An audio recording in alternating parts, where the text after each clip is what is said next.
नमस्कार प्यारे विद्यार्थियों, आशा करता हूँ आप कुशल मंगल होंगे। अपनी सेहत और अपनी पढ़ाई का खूब ध्यान रख रहे होंगे। आज के इस वीडियो का बेसब्री से इंतज़ार कर रहे होंगे। तो चलिए शुरू करने से पहले मैं आपको एक बात बताना चाहूँगा। आपने सुना होगा, लोग कहते हैं बीत गई सो बात गई। चलो शुरू करते हैं, कोई बात नहीं। पर क्या हमारा बीता हुआ कल हमारे आज से किसी तरह से भी जुड़ा हुआ नहीं है? शायद गलत होगा यह कहना, क्योंकि हमारा बीता हुआ कल हमारे आज को एक पृष्ठभूमि देता है। इसी पर चर्चा करने के लिए आज हम कक्षा 6 के इतिहास की पुस्तक का पहला अध्याय करेंगे। क्या, कब, कहाँ और कैसे। तो चलिए पढ़ते हैं। इस साल आप 6ठी कक्षा में इतिहास पढ़ेंगे। इतिहास समाज विज्ञान का हिस्सा माना जाता है। समाज विज्ञान हमें अपनी सामाजिक दुनिया की कार्य प्रणाली को समझने में मदद करता है। इतिहास बताता है कि आज की दुनिया कैसे विकसित हुई। यह हमें वर्तमान के अतीत के बारे में बताता है। आपकी पुस्तक में एक रसीदा नाम की लड़की का जिक्र किया गया है, जो घर पर बैठे अखबार को पढ़ रही थी। अचानक रसीदा की निगाहें एक सुर्खी पर पड़ी, जो 100 साल पहले की थी। वह सोचने लगती है कि यह कोई कैसे जान सकता है कि इतने वर्षों पहले क्या हुआ था। अब हम रसीदा के इस सवाल का पता लगाएंगे कि हम अतीत के बारे में कैसे जान सकते हैं।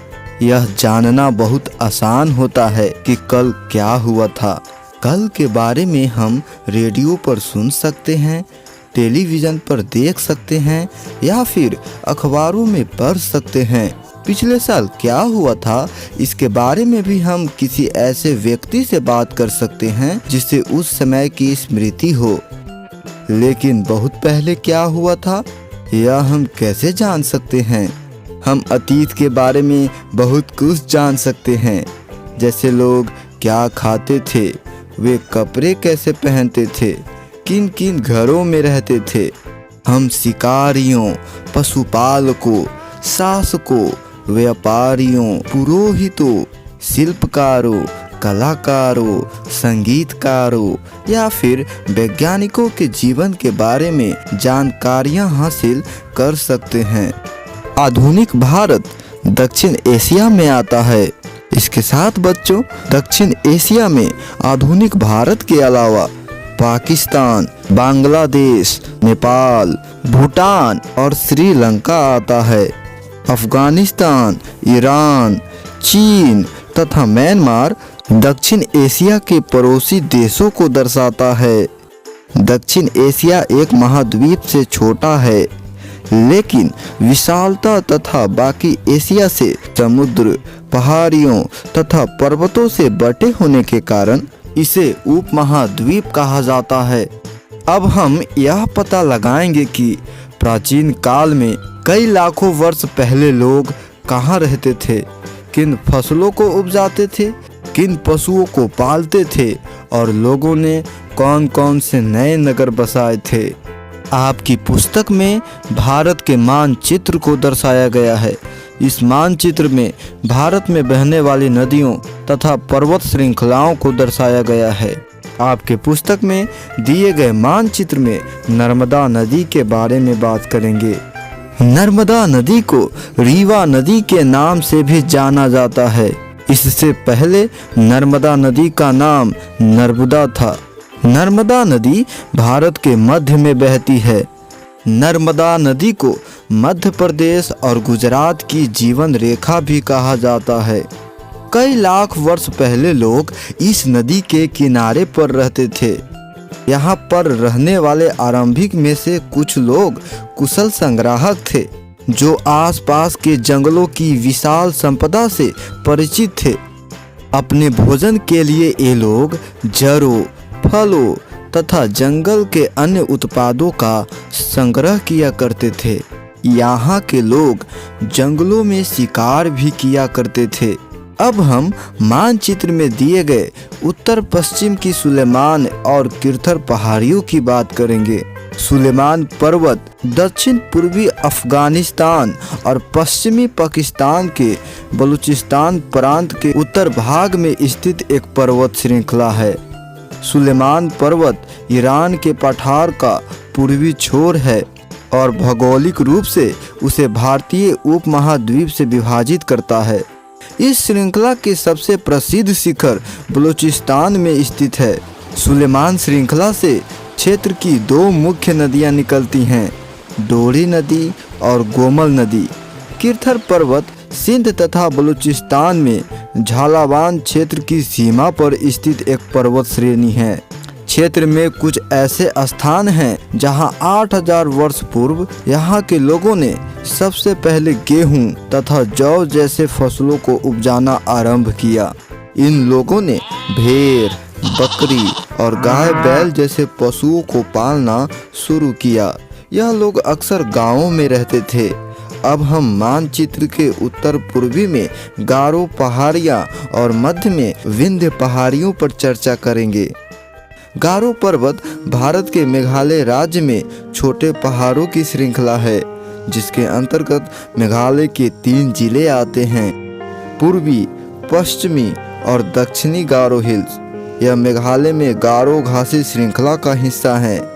यहाँ मुख्य रूप से आदिवासी बसते हैं, जिनमें मुख्यतः गारो लोग हैं। शिलोंग मेघालय की राजधानी इन्हीं पर्वतों में स्थित है। विंध्याचल पर्वत श्रृंखला भारत के पश्चिमी मध्य में स्थित प्राचीन गोलाकार पर्वतों की श्रृंखला है, जो भारत उपखंड को उत्तरी भारत व दक्षिणी भारत में बांटती है। विंध्याचल का मतलब है विंध्य जमा आंचल, विंध्य पर्वत। ये ऐसे क्षेत्र थे जहाँ कृषि का विकास हुआ, जहाँ सबसे पहले चावल उपजाए गए। वे स्थान विंध्य के उत्तर में स्थित है। अब हम मानचित्र में दी गई सिंधु नदी और उसकी सहायक नदियों पर चर्चा करेंगे। सहायक नदियां उन्हें कहते हैं जो एक नदी बड़ी नदी में मिल जाती है। सिंधु नदी एशिया की सबसे बड़ी नदियों में से एक है। यह पाकिस्तान, भारत में जम्मू और कश्मीर और चीन, जिसमें पश्चिमी तिब्बत शामिल है, उसके माध्यम से बहती है। सिंधु नदी का उद्गम तिब्बत के मानसरोवर के निकट सिनका बाबा नामक जलधारा से माना जाता है। यहाँ से यह नदी तिब्बत और कश्मीर के बीच बहती है। नंगा पर्वत के उत्तरी भाग से घूमकर यह दक्षिण पश्चिम में पाकिस्तान के बीच से गुजर कर बहती है और फिर जाकर अरब सागर में मिल जाती है। इस नदी का ज्यादातर अंश पाकिस्तान में ही प्रवाहित होता है। यह पाकिस्तान की सबसे लंबी नदी और राष्ट्रीय नदी है। सिंधु नदी की 5 उपनदियां हैं। इनके नाम हैं वितस्ता, चंद्रभागा, इरावती, विपाशा, शत्रु, जिसे सतलज के नाम से भी जाना जाता है।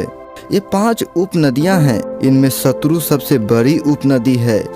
सतलज नदी पर बना भाखड़ा नंगल बांध के द्वारा सिंचाई एवं विद्युत परियोजना को बहुत सहायता मिली है। इसकी वजह से पंजाब एवं हिमाचल प्रदेश में खेती ने वहां का चेहरा ही बदल दिया है। यहाँ हम जो पंजाब के हिस्से की बात कर रहे हैं, ये वो पंजाब है जो भारत में है। वितस्ता, जिसे झेलम के नाम से भी जाना जाता है, इस नदी के किनारे श्रीनगर स्थित है। नदियों के किनारे 4700 वर्ष पूर्व कुछ आरंभिक नगर फले फूले भी थे। अब हम मानचित्र में दी गई गंगा नदी और उसकी सहायक सोन नदी पर चर्चा करेंगे। गंगा भारत की सबसे महत्वपूर्ण नदी है। यह भारत और बांग्लादेश की दूरी तय करती हुई उत्तराखंड में हिमाचल से लेकर बंगाल के खाड़ी के सुंदर वन तक विशाल भूभाग को सिंचती है। देश की प्राकृतिक संपदा ही नहीं, जन मन की भावनात्मक आस्था का आधार भी गंगा नदी में छिपा है। सामाजिक, साहित्यिक, सांस्कृतिक और आर्थिक दृष्टि से अत्यंत महत्वपूर्ण है। गंगा का यह मैदान अपनी घनी जनसंख्या के कारण भी जाना जाता है। सोन नदी भारत के मध्य में बहने वाली एक नदी है। यमुना के बाद यह गंगा की दक्षिणी उपनदियों में से सबसे बड़ी नदी है। यह मध्य प्रदेश के अनूपपुर जिले में अमरकंटक के पास उत्पन्न होती है, जो विंध्याचल पहाड़ियों में नर्मदा नदी के स्रोत स्थल से पूर्व में स्थित है। यह उत्तर प्रदेश और झारखंड राज्यों में गुजरकर बिहार के पटना जिले में गंगा नदी में विलय हो जाती है। गंगा व इसकी सहायक नदियों के किनारे तथा समुद्र के तट के इलाकों में नगरों का विकास लगभग 2500 वर्ष पूर्व हुआ। गंगा के दक्षिण में इन नदियों के आसपास का चित्र प्राचीन काल में मगध के नाम से जाना जाता था, जिसको आज हम बिहार के नाम से जानते हैं। इस क्षेत्र के शासक बहुत शक्तिशाली होते थे। अब हम बात करेंगे कि हमारे देश का नाम इंडिया या भारत कैसे पड़ा। इंडिया शब्द इंडस से निकला है, जिसे संस्कृत में सिंधु कहा जाता है। लगभग 2500 वर्ष पूर्व उत्तर पश्चिम की ओर से आने वाले ईरानी और यूनानियों ने सिंधु को हिंदोस अथवा इंदोस और इस नदी के पूर्व में स्थित भूमि प्रदेश को इंडिया कहा। भारत नाम का प्रयोग उत्तर पश्चिम में रहने वाले लोगों के एक समूह के लिए किया जाता था। इस समूह का उल्लेख संस्कृत की आरंभिक कृति ऋग्वेद में मिलता है। अब हम बात करेंगे कि हम अतीत की जानकारी कैसे प्राप्त कर सकते हैं। इनमें से एक तरीका अतीत में लिखी गई पुस्तकों को ढूंढना और पढ़ना है। यह पुस्तकें हाथ से लिखी होने के कारण पांडुलिपि कही जाती हैं। अंग्रेजी में पांडुलिपि के लिए प्रयुक्त होने वाला मैन्युस्क्रिप्ट शब्द लैटिन शब्द मेनु है, जिसका अर्थ हाथ से निकला है। यह पांडुलिपि प्रायः तार पत्रों अथवा हिमालय क्षेत्र में उगने वाले भुर्ज नाम के पेड़ की छाल से विशेष तरीके से तैयार भोजपत्र पर लिखी मिलती है। तार पत्रों से बनी पांडुलिपि का एक पृष्ठ आपके पुस्तक में भी दर्शाया गया है। यह पांडुलिपि लगभग 1000 वर्ष पहले लिखी गई थी। किताब बनाने के लिए उस समय के लोग तार के पत्तों को काटकर उनके अलग अलग हिस्सों को एक साथ बांध दिया करते थे। इतने वर्षों में इनमें से कई पांडुलिपियों को कीड़ों ने खा लिया था तथा कुछ नष्ट कर दी गईं। फिर भी ऐसी कई पांडुलिपियां आज भी उपलब्ध हैं। पुराने समय की पांडुलिपियां हमें मंदिर और विहारों से मिलते हैं। इन पुस्तकों में धार्मिक मान्यताओं, राजाओं के जीवन, औषधियों तथा विज्ञान आदि सभी प्रकार के विषयों की चर्चा मिलती है। इसके अलावा हमारे यहाँ पर महाकाव्य, कविताएं तथा नाटक भी हैं। इनमें से कई संस्कृत भाषा में लिखे हुए हैं, जबकि अन्य प्राकृतिक और तमिल में हैं। प्राकृत भाषा का प्रयोग आम लोग करते थे। हम अभिलेखों का भी अध्ययन कर सकते हैं। ऐसे लेख पत्थर अथवा धातु जैसे कठोर सतहों पर पाए जाते हैं। कभी कभी पुराने समय के शासक अथवा अन्य लोग अपने आदेशों को इस तरह उत्कीर्ण कराते थे ताकि लोग उन्हें देख सके, पढ़ सके तथा उसका पालन कर सके। पुराने शासक ऐसे पत्थर और धातु का प्रयोग लड़ाइयों में अर्जित विजय का लेखा जोखा करने के लिए करते थे। आपके पुस्तक में एक अभिलेख का चित्र दिया हुआ है। यह अभिलेख 2250 वर्ष पुराने अभिलेख से मिलता है, जो वर्तमान अफगानिस्तान के कंधार से प्राप्त हुआ है। यह अभिलेख अशोक नामक शासक के आदेश पर उत्कीर्ण करवाया गया था। यह अभिलेख इस क्षेत्र में प्रयुक्त होने वाले यूनानी तथा आरमाई नामक 2 भाषाओं में है।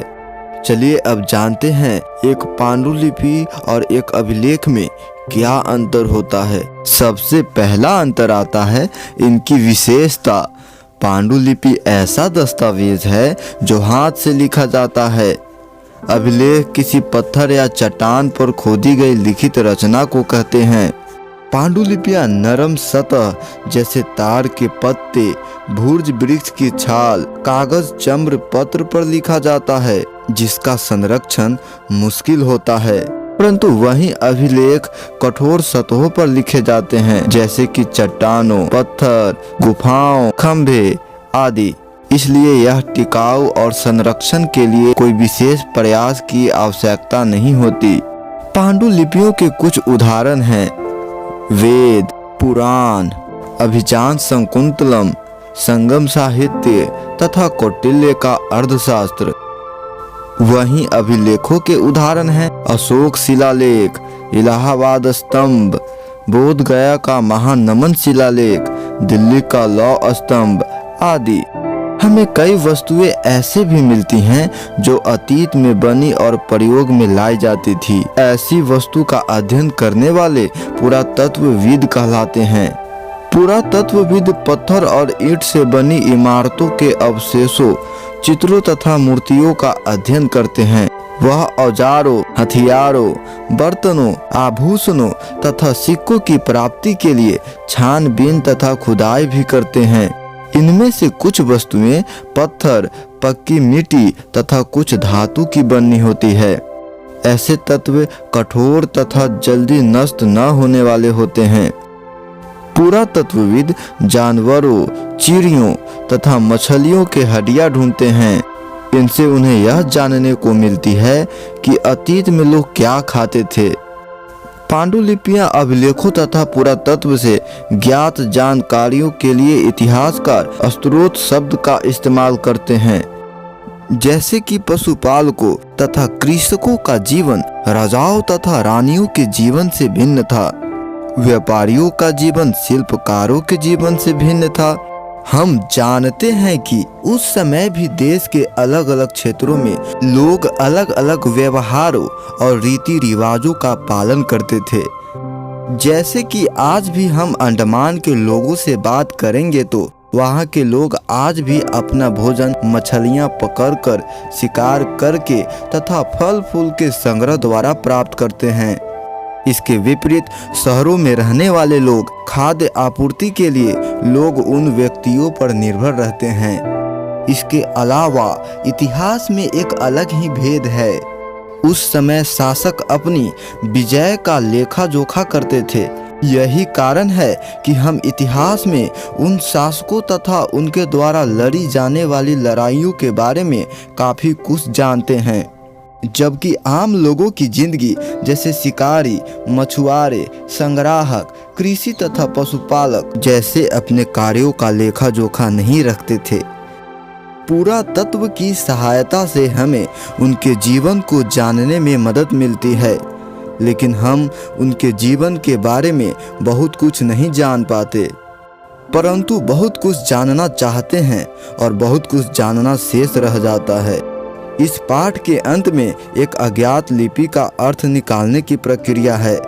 इस प्रकार से अज्ञात लिपि को जानने की एक प्रसिद्ध कहानी उत्तरी अफ्रीकी देश मिस्र से मिलती है। लगभग 5000 वर्ष पूर्व यहाँ राजा रानी रहते थे। मिस्र के उत्तरी तट पर रोजेटा नाम का एक कस्बा है। यहाँ से एक ऐसी उत्कीर्ण पत्थर मिला है जिस पर एक ही लेख 3 भिन्न भिन्न भाषाओं तथा लिपियों में लिखा है। इन लिपियों में से यूनानी तथा मिस्री लिपि के 2 प्रकार हैं। कुछ विद्वान यूनानी भाषा पढ़ सकते थे। यहाँ राजाओं तथा रानियों के नाम का एक छोटे से फ्रेम को दिखाया गया है, जिसे कारतूस कहा जाता है। इसके बाद विद्वानों ने यूनानी तथा मिस्री संगीतों को अलग अलग रखते हुए मिस्री ध्वनियों को समानार्थक 2 नियमों की पहचान की, जैसा कि आप देख सकते हैं चित्र में। एल अक्षर के लिए शेर तथा ए अक्षर के लिए चिड़िया का चित्र बना है। तो एक बार जब उन्होंने यह जान लिया कि विभिन्न अक्षर किनके लिए प्रयुक्त हुए हैं, तो वह आसानी से अन्य अभिलेखों को भी पढ़ सकते थे। अब हमारी चर्चा का विषय आज यहीं समाप्त होता है। आशा करता हूँ आपको अपने कई सवालों के जवाब मिल गए होंगे। सवालों का दौर चला है, तो चलिए जानते हैं कि आज के अध्याय से क्या सीखा। पांडुलिपि तथा अभिलेखों में एक मुख्य अंतर बताइए। यह हाथ से लिखी होने के कारण पांडुलिपि कही जाती है। यह पांडुलिपि प्रायः तार पत्रों अथवा हिमालय क्षेत्र में उगने वाले भूर्ज नाम के पेड़ की छाल से विशेष तौर से तैयार भोजपत्र पर लिखी मिलती है। अभिलेख ऐसे लेख पत्थर अथवा धातु जैसे कठोर सतहों पर लिखे जाते हैं। चलिए अब आप थोड़ा सा मिलान कर दीजिए। नर्मदा घाटी, मगध, गारो पहाड़ियाँ, सिंधु तथा इसकी सहायक नदियाँ, गंगा घाटी। नर्मदा घाटी जुड़ी है आखेटक तथा संग्रहण से। मगध लगभग 2500 वर्ष पूर्व के नगर से जाना जाता है। गारो पहाड़ियाँ आरंभिक कृषि के लिए जाना जाता है। सिंधु तथा इसकी सहायक नदियाँ इनके प्रथम नगर के लिए जाना जाता है। गंगा घाटी पहला बड़ा राज्य के लिए जाना जाता है। चलिए अब आप मुझे बताइए कि कृषि का आरंभ कब हुआ। कृषि का आरंभ 8000 वर्ष पूर्व हुआ। सिंधु घाटी सभ्यता के प्रथम नगर कब बने। सिंधु घाटी सभ्यता के प्रथम नगर 4700 वर्ष पूर्व बने। गंगा घाटी के नगर मगध का बड़ा राज्य कब बना। गंगा घाटी के नगर मगध का बड़ा राज्य 2500 वर्ष पूर्व बना। तो चलिए बच्चों, आज का हमारा अभ्यास यहीं पर समाप्त होता है। तो बच्चों, जल्द ही हम एक और नई वीडियो के साथ आपके साथ मिलेंगे। तो चलिए बाय बाय बच्चों।